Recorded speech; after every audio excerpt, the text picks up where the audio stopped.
तर चांदी संदर्भातली एक महत्त्वाची अपडेट, चांदीच्या आयातीवर आता नवे निर्बंध आलेले आहेत आणि चांदीच्या आयातीसाठी परवानगी बंधनकारक करण्यात आलेली आहे।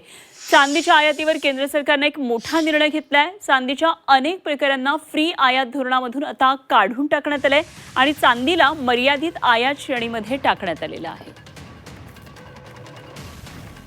चांदीच्या आयातीवर हे नवे निर्बंध आले, त्यामुळे पुढच्या काळामध्ये आता चांदीच्या दरामध्ये कशा प्रकारे बदल होतो आहे हे बघणं महत्त्वाचं ठरणार आहे। चांदी या धातूकडे अनेक जण गुंतवणुकीसाठी उत्तम साधन म्हणून सध्या पाहत आहेत।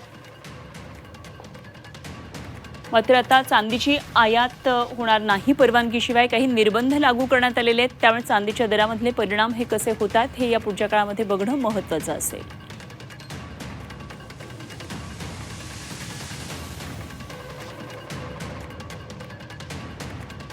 तर चांदी दररोज वेगवेगळे विक्रम अक्षरशः दराबाबत करत आहे आणि आता तर परवानगीशिवाय चांदीची आवाकही होणार नाहीये, आयात होणार नाहीये आणि त्यामुळे कशा पद्धतीने चांदीचे दर वाढतात हे पाहायला महत्त्वाचं ठरेल।